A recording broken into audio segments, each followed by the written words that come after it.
Thank you so much for taking the time to join us at Glass Factory. We're so excited to interview you, and I have a couple questions prepared today to talk about your story and maybe inspire some future TikTokers as well. Awesome. Sounds good to me. So, what inspired you or drew you to a career as an influencer? So it was never when I started, it was never my intention to blow up as an influencer. I actually I started for fun actually. I started back beginning of 20 like the very beginning of 2020 January-ish because I injured my back actually while lifting. So I was supposed to sit out of sports, sit out of the gym. I just had a lot of free time on my hands. So I hopped on TikTok and I was like, what if I just started making videos for fun? And I did it and I kind of like started understanding the algorithm and how to get more views. And then I just blew up and was like, you know what? Let's go for it. Let's go for this influencer thing. I didn't think it was possible before I even like processed it, but it just happened. So I was like, okay, let's go. Full force, dive in. Love that attitude to it. What would you say, or what was your first viral post? What was it of, and how do you think people reacted to it? Was it mostly supportive, or was it more of just like people commenting because it was something that a lot of people felt something about? Yeah. So the first thing I blew up on was when I actually narrowed down to a specific niche.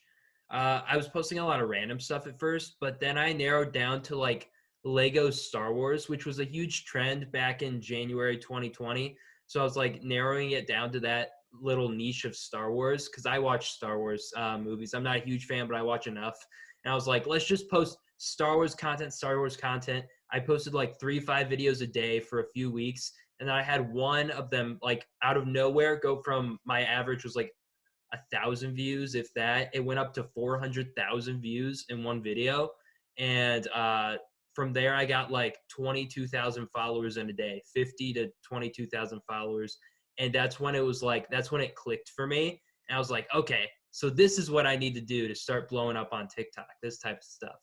Yeah, do you feel like that's kind of like how most people break TikTok is by kind of like pre-making a bunch of content, then releasing several a day, and then one of them is just going to hit? Because I feel like that's something that's talked about a lot, but I've seen people try it and they seem to like still be missing a couple moving pieces, even though the content's good. So, what would you recommend for someone who's looking to break the algorithm in the same way?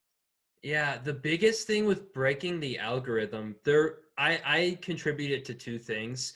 It's essentially consistency. If you can start consistent, like I posted at least twice a day for a month before I blew up, which again, a month doesn't seem like that long to blow up, but just posting consistently like that and finding that niche of like, oh, I know a lot about this topic. I'm passionate about this. Let's just make all of my videos regarding this because if the people watching your videos see your videos and they're like, I like this, they're engaging with it and they see that you make this stuff on a regular basis, that's what's persuading them to follow you and actually start engaging with your posts and build you up like a fan base in a way. So it was essentially for me, the way I always look at it is if you consistently post and you just, and TikTok it's 60-second videos. So it's not super hard to make multiple posts a day if you have the ideas running, if you have the brainstorm sessions going on and just narrowing it down to that niche where you feel comfortable expressing yourself and making a bunch of different videos about. Yeah, I think that's awesome advice for anybody looking to kind of like grow themselves with it. But so then you talk a lot about niche. What would you consider to be your audience's niche? So it changes a lot. Mine's gotten more broad as I've grown more. Because my method was always start narrow and then outwardly grow into like bigger niches, more diverse kind of videos going on. At first, I started Star Wars, like I said, Lego Star Wars, my first thing. Then I grew to Mr. Beast videos, which was a huge series of mine that blew me up above 100,000 followers. And then I kept expanding. And now I'm just kind of comedic. I do a lot of dating content, comedy. Those two are my big hitters at the moment. But before that, it was very, very narrow. So, so clearly you're being able to identify that you had a lot of Star Wars fans on the page because of like the trend and everything like that. But how were you able to identify like your next niche, like continuing on? And did you enjoy working with it, or was that more of like catered to the new niche of audience that is now on your page? Mm-hmm. So it was essentially a lot of brain, because what I would do for brainstorming was I would just like take a notebook, I would sit in a room for an hour, and any idea, no matter how dumb it was, no matter how like silly the idea was, I would write it down and I would have this list. I would just make drafts and I'd look at all my drafts. I'd post because at the moment, because basically how TikTok works a lot of times is you have your specified niche and then you have a lot of peaks and valleys in your views. So once my original niche, the Star Wars Lego Star Wars, started dying off, I was like, all right, let's start testing up all these ideas that I've written down in my journal. We're gonna start shooting them off. The first one that blows up, I'm gonna turn it into a series. I'm gonna turn it into my new niche, and I'm gonna start just pegging that. So that's kind of what happened in me, like switching from one niche to the other. It was like just testing a lot of things. This gets a lot of views. All right, let's hammer down on it. Let's get a lot of content coming out specifically to that, since that did well, and I turned those into series, and that's how it just kind of built up to what it is now. I love how you tapped on or touched on series, because I feel like that really is an amazing tool for people to use that might be overlooked, because a lot of people are posting like one video at a time, but then the series are the ones that like really keep people going. I love your advice about series, because I think people need to like know that people want to come back, you know? Exactly. You have to incentivize people to come back, because otherwise you're just a random video and a massive videos on their For You page, because someone can scroll through like 300 videos in an hour, if they're short enough. So really, it's just you got hit them hard with this is my content, this is entertaining. You want to see more of the same content, you want to see a part two, you want to see a sequel to this, stick around, hit that follow button without like outright saying it. So that's always been kind of like with my series. Sometimes I'll have part one, part two, part three. Sometimes it will be just putting in the caption like, hey, if you want me to do this trend this other way, basically just like, hey, want to see more, check it out. Yeah, totally. Then with all the niche talk, how does that make you feel? Do you ever feel like boxed in by like the current niche, or do you like running with it and having things change frequently?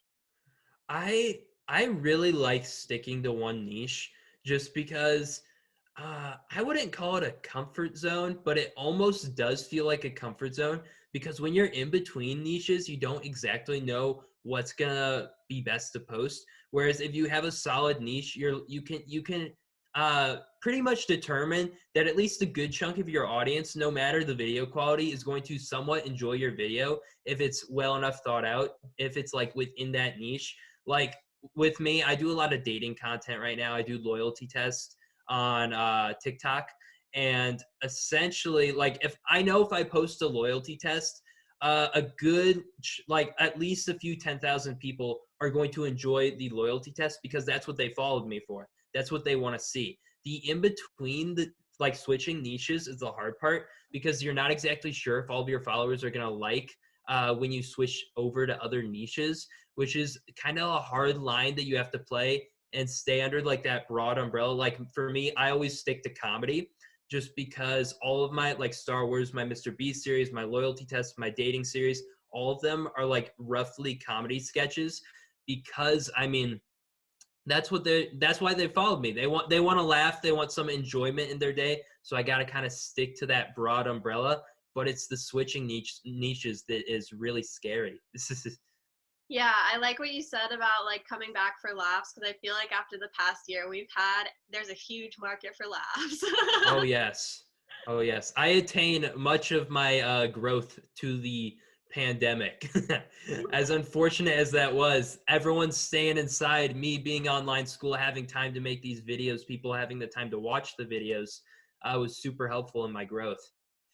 So, what would you suggest for people that are looking to make their content more attractive from like the first impression? So, like in the sense of like the thumbnail, is there anything that you do that you would recommend for others, like maybe using a certain text or like covering a certain part of it so you have to open it to see? What have you seen work really well?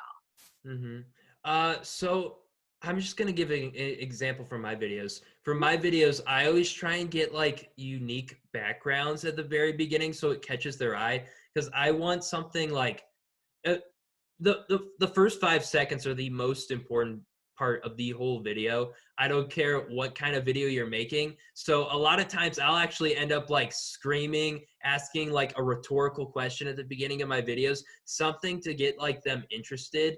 For like my loyalty test video, sometimes I'll be uh like I'll put an exclamation cover with like a title on my video, as well as say it like, this person cheated on their sister's best friend, like something that makes them go, oh wait, what? Like this isn't normal. Let me stick around for more. I'll have a background. Sometimes I have this nice background I set up here, put some leaves there. I have a neon sign. I use that for a background. Stuff like that. Just anything to catch their eye to stop them from just swiping up, because you're one swipe away from losing that.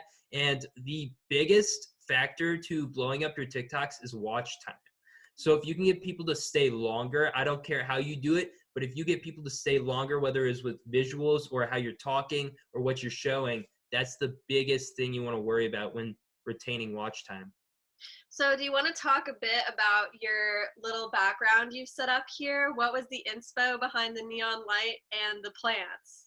Yes. Okay. So originally I just had my LEDs over there and I used that in the Batman poster, which does pretty good just because again, it pops out to the eye. I have like kind of a unique style. I don't wear like I try and dress up a little bit when I make TikToks. Like I'll put on my surfer necklace. I always wear sunglasses in my videos actually, right here. I noticed Uh I checked you out yeah. before we. Do your research, I see.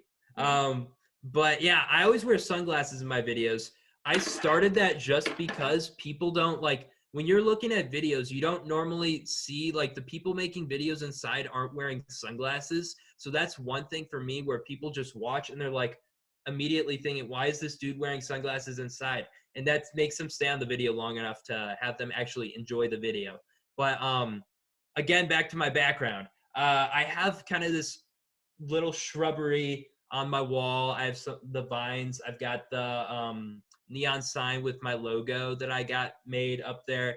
And it's basically just stuff that's more aesthetic, slightly different than the average room, just because, again, I want to grab people's attention for the first 5 seconds of my video because those are the most important, and just retain that watch time because that's so important to getting views and getting engagement on your posts. Yeah, thank you so much for sharing all of that because I think it does really make you stand out as a curator when you have like a little aesthetic going on behind you, because even if you just did it for yourself, I feel like people notice the extra mile and are like, oh, okay, this hmm guy is serious. Like he set up Yeah. his room for this. Like we're definitely coming back here. Yeah, like people can tell how much effort you put into videos. Like it would be a completely I feel like I would get completely different results if I did a video like bad lighting, bad quality, like in my pajamas, messy hair in front of a blank wall. Like that's not as entertaining. Like if I'm telling a story, I don't care how entertaining the story is. If the quality of the video and like the background, your aesthetic isn't up to par enough, like people are just gonna scroll. They're gonna think it's a basic video. So my mindset always is, even if I have like video concepts that I don't think are as good, as long as my background, as long as I'm well put together, as long as like I'm uh, elaborating what I'm saying well enough and communicating to the audience, I think whatever I put out can normally do good as long as I focus on the key details in the background that people don't really think about as much. Yeah. Would you say when you're building your TikTok following that it Sam told me definitely to touch on leveraging. So I was thinking in regards to growing your TikTok account, would you consider it essential to collaborate with other people who are taking TikTok seriously to be able to like move the crowds back and forth? Or how important would you say it is to keep your audience on your page? Or how would you recommend circulation within the app? I think that networking is one of the most powerful tools on the app that is quite frankly underused, and people should start collabing with other creators more than they are. And I mean, for example, you look at like the big content houses, Sway House, Hype House. They all live in a house so they can collab. Like that's the main thing. There's so many creators out in LA so they can collab, they can exchange audiences, and that is so powerful. And you can do that without being in person with them. One of my biggest series, the loyalty test series, like I was saying earlier, I had a female friend, Sydney DeColage, Sid the Science Kid on TikTok. She has 2.5 million. She also did the loyalty test with me, and we both would collab all the time, and we would do like part ones and part twos on each other's pages just so we could exchange followings and, you know, have some fun making videos. Oh, yeah, just to put it out there, making videos with other people is a lot more fun than making them by yourselves, first of all. And also just exchanging the audiences is super helpful, because if I have 100,000 people watching my video and I tag someone making the exact same content who's also getting 100,000 and they do the same thing to me, vice versa, we're exchanging our followers and we're like having a mutual sharing and bond growing through there, which is really powerful, I think, to building up a platform. Hmm. Yeah, I totally agree. It's kind of like a concert lineup where you have an opener because they're going to bring in new people, but then they stick around for the headliner. And then sometimes, depending on the show, that headliner can become the opener for the previous opener that's now the headliner. So it's just like Exactly. a good, like a population switch kind of, which I think that's cool that TikTok also is really Hmm. friendly. And in that regard, how would you recommend for people to kind of like identify people that would be good for them and attainable for them to collaborate with? Because I feel like one of the most challenging parts of getting started and kind of like finding your hype house is like finding the right people, but I think people are kind of hesitant to reach out to others sometimes. So how would you recommend like weeding out, for lack of better terms, these people would be good for me to collaborate with? Yeah. So again, you got to make sure they're in your niche. If you can go to the hashtags you're using, look at some of the top users, see if they're consistently, if you see people who are consistently doing what you're doing, if they're posting, you know, once a day, they're posting twice a day, if they're posting the same type of content, if they're comedic, if they're dramatic, basically you want to align everything as best up as you can with yourself. Like, for example, the person that I collab with a lot, Sydney, she did like, we both did loyalty tests. We both were comedically doing them, comedic drama. We both had similar following sizes. I think the difference was like 200,000 followers when we started collabing. And basically, just around there, if you can find someone in your niche doing what you're doing, you should collab with them. Like the only bad thing that can happen is the video flops. That's the worst case scenario. The video flops. You can try again. You can just pitch it away. But the best case scenario being you exchange a ton of followers, you exchange a ton of views, you get a ton of exposure. So I've never had a bad collab. I've never had a collab go wrong. Collabs are honestly the best method of doing things, in my opinion, for networking. You just got to figure out who's in your niche. You got to figure out who's doing the same stuff as you and who's taking TikTok as seriously as you. I'd say that's the same for any social media platform, to be quite honest. Yeah, I agree. I honestly love now how taking TikTok as seriously as each other is like a thing, because I know that's definitely a widely thing for any like market. What was there anything that intimidated you most with starting the career as an influencer? And if so, how did you overcome that? So at first, my biggest thing was just people knowing me, seeing how I act in these videos, because like at school at the time, I was more reserved. I was the student body president, actually. I was very reserved. I was very kept to myself, kept up. But in these videos, like, because I'm like off camera, I'm more comedic, I'm more loud, I'm more, so that's what I put into my videos. I put that kind of energy into my videos that wasn't exactly my energy in real life. Also, because I try and bring more energy to the camera because, that always helps. But just putting myself out there, knowing that all of my high school people and all of my teachers, they were all gonna see stuff like that, was kind of uncomforting at first.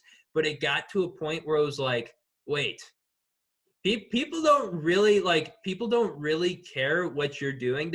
Everyone's focused on themselves and like developing themselves. So I don't really have to worry about people looking at me and judging me for like being loud, energetic, being like yelling at the camera, being completely opposite of what I am sometimes in a school environment.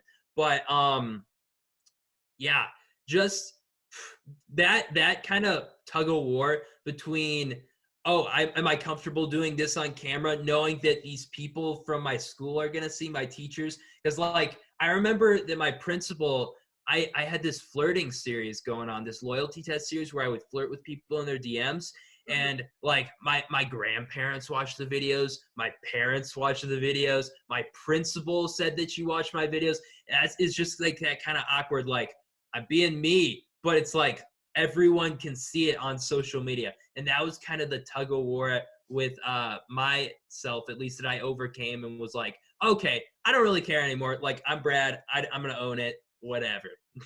And how do you feel with owning it? Like, do you feel like it gave you kind of like a new confidence and comfort out in the world? Because I feel like with Instagram and other social media platforms, there's such like you have to fit a certain image, whereas TikTok has really blown up because you do have that leeway to be like, this is what's on my mind, we're putting it down here. And have you had a more positive outcome from that kind of experience, like mentally? Or like, would you say it's been better than kind of like the Instagram experience as far as how it makes you feel to use the app? Yes, I do. I think for me personally, because Instagram seems so much more, it's more established, it's more professional, which is kind of like a bad thing in a way, just because it feels like you said, sometimes you have to make the post exactly perfect, you have to make your captions exactly like this. But you get a lot more freedom, I feel like, on TikTok, and it's like not as established, it's not as refined in how you have to use it. So there's a lot more creativity that can go into it, in my opinion. And it definitely helped me grow in my confidence. Like my confidence went from a solid like 50 to 100 in the past 12 months as I have started developing content, as I've grown a fan base. And although there are some haters, I know there are a lot of people who do like my content, a lot of people who like me as a person. So I can rest easy knowing that I can be fully myself now and be comfortable doing literally anything on camera, and people are gonna be chill with it. So that's my mentality now, which is great. That's Was amazing. not that before. I'm so happy to hear that you've had like a positive outcome from it. Oh Um, yeah.